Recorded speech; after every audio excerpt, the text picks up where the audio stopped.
John Dillinger robbed more than a dozen banks, escaped prison, and became a national sensation during the 1930s.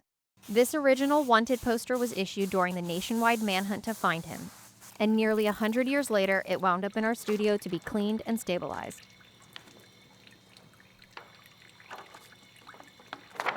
Given the poster's size and condition, we opted to paperback the piece rather than add a canvas backing. This provided the right amount of support while keeping the piece lighter.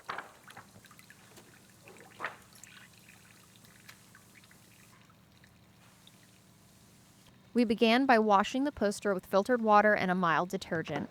This helped remove surface dirt and impurities in the paper while also relaxing the paper fibers.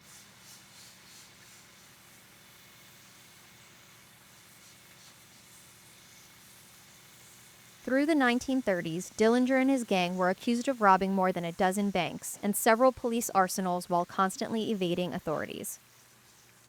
During a time when many Americans blamed banks for the economic collapse of the Great Depression, his image became complicated.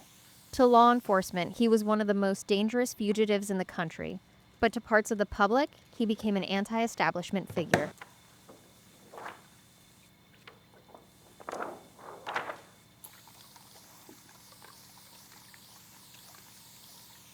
Here we used a bleaching agent to reduce acidity and staining while brightening the overall tone of the paper.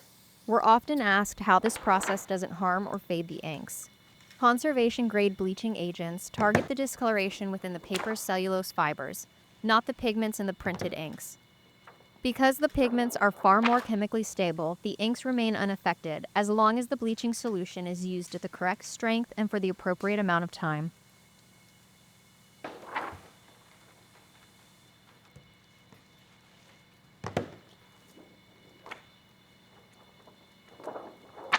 In 1934, authorities intensified their efforts to track him down.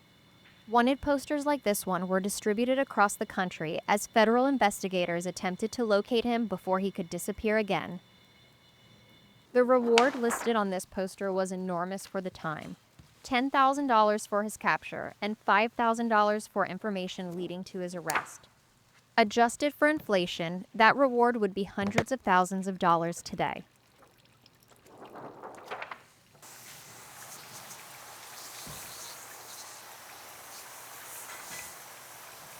The case also became a turning point for the Bureau of Investigation, which was beginning to evolve into the modern FBI under the leadership of J. Edgar Hoover. Dillinger's crimes and the media frenzy surrounding them helped transform federal law enforcement into a national public force. And by the summer of 1934, the manhunt had reached its peak.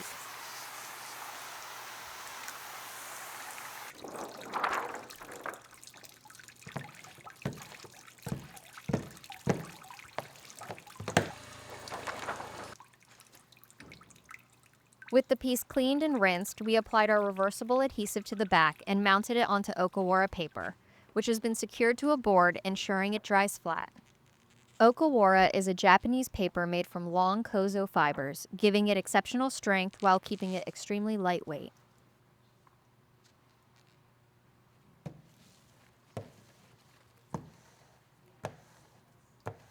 On July 22nd, federal agents tracked Dillinger to Chicago's Biograph Theater after receiving information from an informant, later known as the Woman in Red.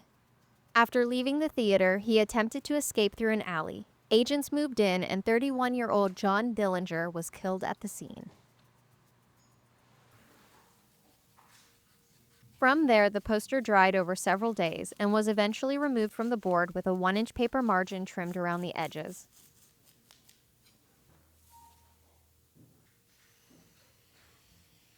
After his death, newspapers, books, documentaries, and films would continue turning Dillinger into one of the most enduring figures in American crime history.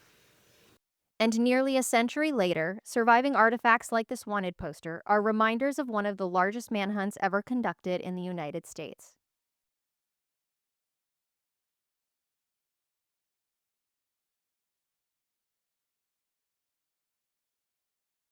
Thank you so much for watching.